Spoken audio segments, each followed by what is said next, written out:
बिस्मिल्लाहिर्रहमानिर्रहीम। Shaheen science academy की तरफ से फर्स्ट ईयर फिजिक्स का एक टॉपिक, इंतहाई अहम टॉपिक आज हम डिस्कस करने जा रहे हैं। Assessment of total uncertainty in the final result. Uncertainty और एरर्स के बारे में एक लेक्चर वीडियो की फॉर्म में यूट्यूब के ऊपर मौजूद है। आप उसको देख के अनसर्टेनिटी और एरर्स के बारे में आपको सारी इंफॉर्मेशन मिल जाएगी। आज वाला टॉपिक जो है ये बहुत ही इम्पोर्टेंट टॉपिक है एग्जाम के लिहाज से। एग्जाम में एक क्वेश्चन इसमें से लाजमी पूछा जाता है और एमसीक्यूज तो एमडी कैट टेस्ट या वैसे एग्जाम में जो एमसीक्यूज आते हैं फाइनल पेपर में वो भी इसमें से बनते हैं। तो अब अगर कुछ क्वांटिटीज हैं उनके अंदर अनसर्टेनिटी पाई जाती है तो जाहिर सी बात है कि जब हम उनको ऐड करेंगे, सब्ट्रैक्ट करेंगे, उनको मल्टीप्लाई करेंगे या उनको डिवाइड करेंगे तो उनका जो फाइनल रिजल्ट आएगा उसके अंदर भी अनसर्टेनिटी मौजूद होगी। इसी तरह अनसर्टेनिटी के रूल्स एंड रेगुलेशन और कवानीन बनाए गए हैं कि जब हम चीजों को ऐड करते हैं या सब्ट्रैक्ट करते हैं तो तब हम अनसर्टेनिटी कैसे फाइंड करते हैं। अच्छा, अनसर्टेनिटी जो होती है ये किसी भी मेजरमेंट के अंदर कितनी होती है ये डिपेंड करता है उस इंस्ट्रूमेंट के लीस्ट काउंट के ऊपर जिससे हम वो रीडिंग ले रहे हैं। अगर जिस इंस्ट्रूमेंट से हम रीडिंग लेते हैं उसका लीस्ट काउंट कम होगा तो उससे मापी गई जो रीडिंग होगी उसके अंदर अनसर्टेनिटी भी कम होगी, और अगर लीस्ट काउंट ज्यादा होगा तो उससे मापी की रीडिंग जो है उसके अंदर अनसर्टेनिटी भी ज्यादा होगी। तो चले जी पहले केस की तरफ चलते हैं।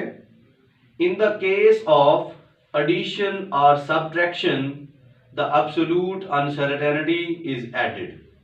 absolute uncertainty किसी इंस्ट्रूमेंट के लीस्ट काउंट के इक्वल होती है, वो हमेशा ऐड होगी चाहे हम ऐड कर रहे हैं मिकदारों को चाहे हम सब्ट्रैक्ट कर रहे हैं। तो इसकी एक एग्जांपल से हम वजाहत करते हैं जी। लेट हमने दो चीजों की लेंथ को मेजर किया है मीटर रॉड के साथ। पहली लेंथ जो है वो 10.5 सेंटीमीटर है और दूसरी लेंथ है 26.8 सेंटीमीटर।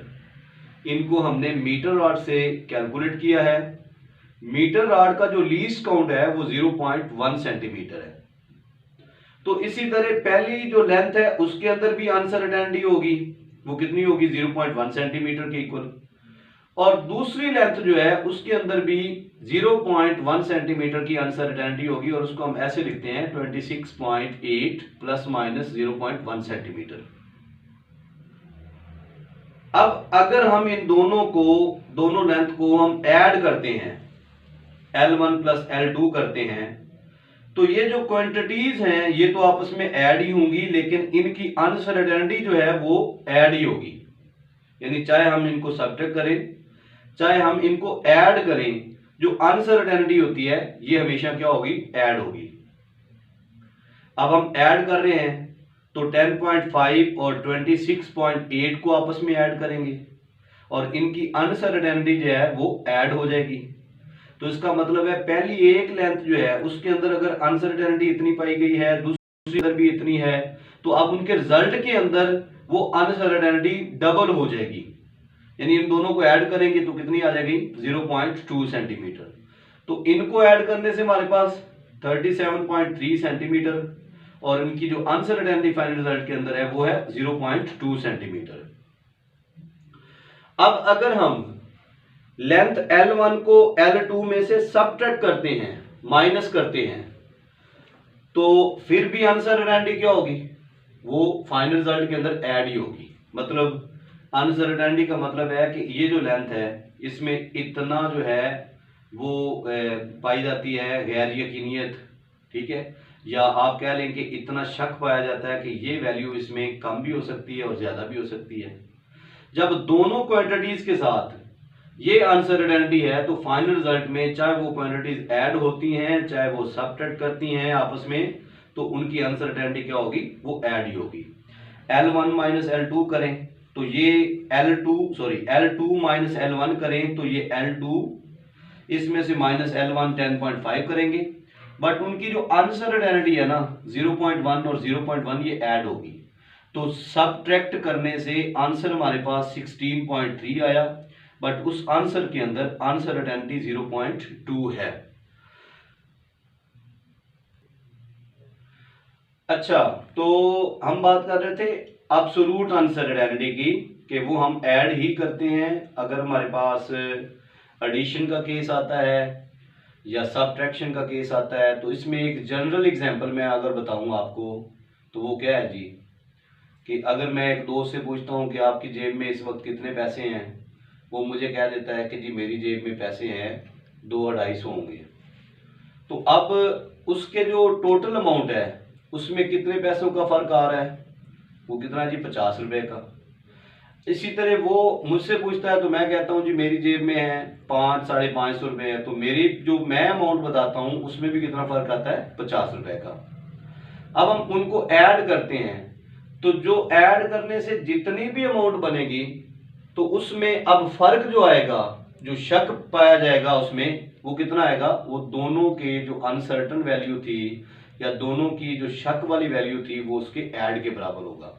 मतलब अब टोटल अमाउंट के अंदर जो शक पाया गया है 50 रुपीज जो है उसकी अमाउंट में था और 50 रुपीज मेरी अमाउंट में था, तो टोटल के अंदर जो शक वाली बात है वो कितनी है 100 रुपीज वाली।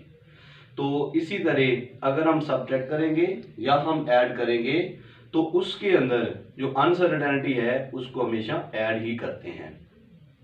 इसी तरह हम दूसरे केस की तरफ चलते हैं जी। केस नंबर 2 है जी, for the case of multiplication and division the percentage uncertainty is added. यानी अगर हम मिकदारों को मल्टीप्लाई करें या हम उनको डिवाइड करें, for the case of multiplication यानी दो मिकदारों को मल्टीप्लाई किया गया हो, और for the case of division the percentage uncertainty is added. MCQ यहां से अक्सर पूछा जाता है कि लेट जी मैथ के अंदर इतनी अनसर्टेनिटी है, वेलोसिटी के अंदर इतनी अनसर्टेनिटी है, तो मोमेंटम के अंदर कितनी होगी। इसी तरह अगर वोल्टेज के अंदर इतनी अनसर्टेनिटी है और इलेक्ट्रिक करंट के अंदर इतनी अनसर्टेनिटी है तो रेजिस्टेंस में कितनी होगी। तो इस तरह का एमसीक्यूज भी पूछा जाता है। तो अब इसमें एग्जांपल से हम इसकी वजाहत करते हैं कि हमारे पास वोल्टेज को हमने मेजर किया है तो उसके अंदर परसेंटेज अनसर्टेनिटी कितनी है जी 2% है। इसी तरह हमने करंट को मेजर किया है तो उसके अंदर परसेंटेज अनसर्टेनिटी 6% है। अब वो पूछता है कि रेजिस्टेंस के अंदर अनसर्टेनिटी कितनी होगी। तो हमें ओम के कानून की मदद से पता है V बराबर IR होता है। यहां से रेजिस्टेंस अगर निकाले तो ये V बटे में I बराबर होगा R के। अब ये दो मिकदारें डिवाइड हो रही हैं तो परसेंटेज अनसर्टेनिटी इनकी क्या होगी, फाइनल रिजल्ट के अंदर ऐड होगी।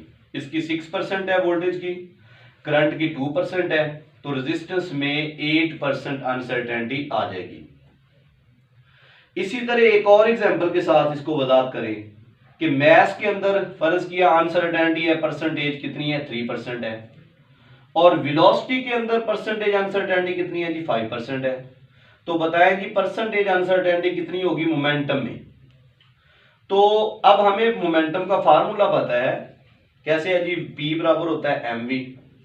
अब इसमें मैस और वेलोसिटी दोनों क्या कर रहे हैं, मल्टीप्लाई कर रहे हैं। तो जब भी केस मल्टीप्लिकेशन का हो या डिवीजन का हो तो उसमें परसेंटेज अनसर्टेनिटी हमेशा क्या होती है, ऐड होती है। तो फिर मोमेंटम के केस में परसेंटेज अनसर्टेनिटी 3% मैस की और 5% वेलोसिटी की, तो कितनी हो जाएगी 8%।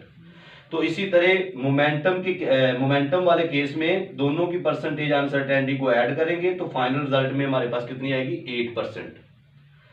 आगे हम चलते हैं जी तीसरे केस की तरफ। थर्ड केस क्या है कि अगर हमारे पास पावर फैक्टर आ जाता है तो पावर फैक्टर में हम परसेंटेज अनसर्टेनिटी जो है वो कैसे फाइंड करते हैं। तो इन the case of power factor the percentage uncertainty is multiplied by the power of the factor. यानी कि अगर एक वैल्यू के अंदर अनसर्टेनिटी मौजूद है और हमने उसका फाइनल रिजल्ट में परसेंटेज अनसर्टेनिटी निकालनी है, तो क्या करेंगे कि जो उस क्वांटिटी की पावर होगी हम उसकी परसेंटेज अनसर्टेनिटी को पावर से मल्टीप्लाई कर देंगे तो उसके फाइनल रिजल्ट में वो परसेंटेज अनसर्टेनिटी आ जाएगी। जैसे जी एग्जांपल है, पहले नंबर पे है जी case number 3, in the case of power factor the percentage uncertainty in a quantity is multiplied by the power of that factor.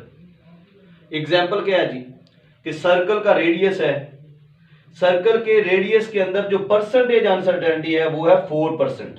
Late the percentage uncertainty in a radius of circle is 4%। तो वो कहता है जी percentage uncertainty फिर area में कितनी होगी, then the percentage uncertainty in the area will be. तो अब हमें एरिया का फार्मूला आता है, एक सर्कल का जो एरिया होता है वो होता है A is equal to pi r square. अब r के अंदर अनसर्टेनिटी है 4%, तो उसकी पावर कितनी है 2। तो एरिया के अंदर अनसर्टेनिटी क्या होगी 4% मल्टीप्लाइड बाय उसकी पावर जो होगी 2, तो वो कितनी आ जाएगी 8%। तो इसी तरह पावर फैक्टर में हम परसेंटेज अनसर्टेनिटी मालूम करते हैं। तो कैसे मालूम करते हैं, हम उसकी पावर को परसेंटेज अनसर्टेनिटी से मल्टीप्लाई कर देते हैं। इसके साथ एक और छोटी सी एग्जांपल है। मसलन हमारे पास एक होता है जी एक सफियर का रेडियस है, ये सर्कल के अंदर मैं एग्जांपल सॉल्व कर रहा हूं। सफियर है, सफियर का रेडियस जो है उस रेडियस के अंदर परसेंटेज अनसर्टेनिटी 3% है। कितनी है जी 3%। तो वो कहता है कि उस सफियर के वॉल्यूम के अंदर परसेंटेज अनसर्टेनिटी कितनी होगी। लेट हमारे पास केस क्या है जी, एक सफियर है, सफियर के रेडियस में जो परसेंटेज अनसर्टेनिटी है 3% है। तो वो कहता है कि वॉल्यूम के अंदर परसेंटेज अनसर्टेनिटी कितनी होगी। तो सफियर के वॉल्यूम का फार्मूला हमें पता है, V बराबर होता है 4/3 और पाई r की पावर 3। यानी वॉल्यूम का फार्मूला क्या है, सफियर के वॉल्यूम का 4/3 पाई r की पावर 3। अब r के अंदर परसेंटेज, ये 4, 3 और पाई तो कांस्टेंट नंबर है, तो वॉल्यूम के अंदर परसेंटेज अनसर्टेनिटी फिर कैसे फाइंड करेंगे। जो रेडियस के अंदर परसेंटेज अनसर्टेनिटी है उसको हम उसकी पावर से मल्टीप्लाई कर देंगे। अब रेडियस की जो पावर है वो क्या है 3, उसकी परसेंटेज अनसर्टेनिटी क्या है जी 3%। तो फिर वॉल्यूम के अंदर परसेंटेज अनसर्टेनिटी जो आएगी वो 9% आएगी। ठीक है, तो इसी तरह कोई भी एमसीक्यू आपसे पूछा जा सकता है। अनसर्टेनिटी जो होती है ना, uncertainty in the final result, इसके 5 केसेस हैं हमारे पास। 5 में से 3 को हमने डिस्कस कर लिया है इस वीडियो के अंदर। 2 केसेस जो है वो भी इंपॉर्टेंट हैं, उनको अगली वीडियो में हम डिस्कस करेंगे। अच्छा डियर स्टूडेंट, ये जो मैं व्हाइट बोर्ड के ऊपर लिखता हूं ये नोट्स बने होते हैं। आप वीडियो को पॉज करके रोक के ये नोट्स आप उधर से नोट कर सकते हैं, और ये ही आप एग्जाम में अगर पूछा जाता है, कोई क्वेश्चन आ जाता है तो यही लिख देते हैं, तो ये उसके लिए काफी होगा। ये आसान नोट्स मैंने बनाए हैं। एक तो होता है ना बस समझा देना, नोट्स नहीं बनाना, तो ये नोट्स बने हुए हैं सारे। तो आप वीडियो को पॉज करके नोट कर सकते हैं, और पेपर एग्जाम के अंदर जब क्वेश्चन आएगा आपको तो यही लिख सकते हैं, आपको इंशाल्लाह पूरे मार्क्स मिलेंगे। अब इनके अंदर से जो शॉर्ट क्वेश्चन बनता है, ये एमसीक्यूज तो मैंने आपको बता दिए कैसे बनते हैं। ये एमसीक्यूज पूछा गया काफी दफा, ये एमसीक्यूज पूछा जा चुका है पेपर्स के अंदर, ये एमसीक्यूज काफी दफा पूछा जाता है, और पहली जो एग्जांपल पहले केस में करवाई थी वो भी एमसीक्यूज पूछा जाता है। अब एग्जाम में शॉर्ट क्वेश्चन कैसे आता है, वो कहता है जी find the uncertainty in the case of power factor. ये 2 नंबर का क्वेश्चन है, पिछली दफा ये क्वेश्चन आया था सालाना पेपर के अंदर।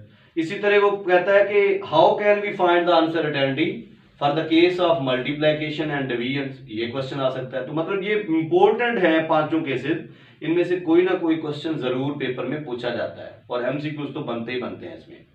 अब 2 केसेस जो रह गए हैं वो इंशाल्लाह अगली वीडियो में। तो इसके साथ ही आप चैनल को सब्सक्राइब करें, लाइक करें, शेयर करें, ताकि हर आने वाली वीडियो आपको आसानी से मिल सके। अल्लाह हाफिज।